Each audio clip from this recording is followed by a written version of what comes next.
Well, folks, here again for the weekly forecast. And during this last week, we did see warmth at the beginning of the week as we had that high pressure system build over our region and brought some of the warm air from our south into our region.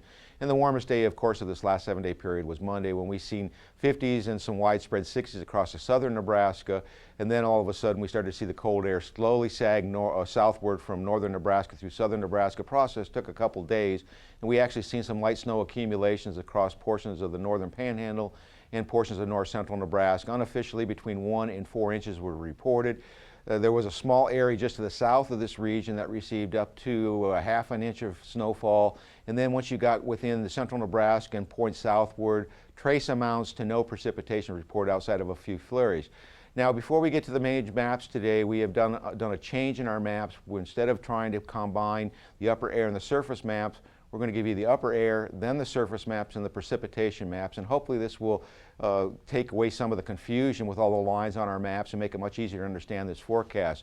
So as we go forward in our forecast, the first thing we'll draw your attention to is that we have a temporary ridging pattern that's building in as the cold air moves to our east. So maybe a little bit of light clouds in eastern Nebraska breaking up and the cloud or sun moving in, and warmer temperatures during the afternoon. And Sunday we'll see some warmth. And Monday might be our warmest day in advance of this trough moving through, and it rapidly moves across the country on Tuesday, moving to a point east of us, and then strengthens over the eastern seaboard, brings in some cold air on the backside with a chance for a little bit of flurry activity.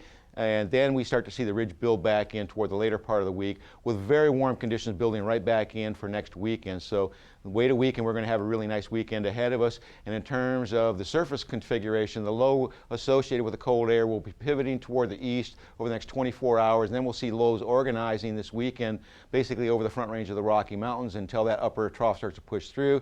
And then this system really moves its way rapidly toward southwestern Michigan on Tuesday, and then out across the eastern seaboard. High pressure comes in on the backside over Nebraska, bringing cool air in for Wednesday and part of Thursday. But once we get into Thursday afternoon, we start to see the warm air return to western Nebraska.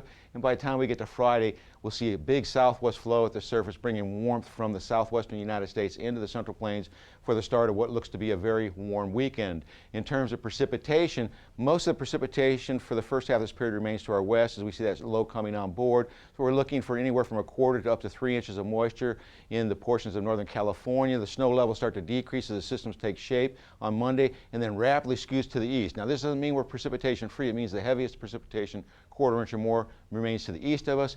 And then we turn our attention to the west, where another storm system tries to come on board, but it kind of stalls out on the western United States, and that leaves us high and dry in the center part of the country.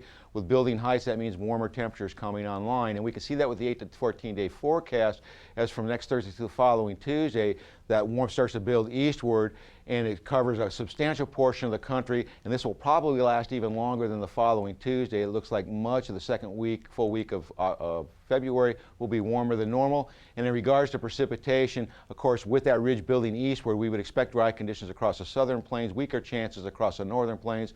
As the system comes on board, it's either going to skirt across the northern United States, or once again, we will see it form in the southwest and rapidly move toward the northeast as we get into the outer periods.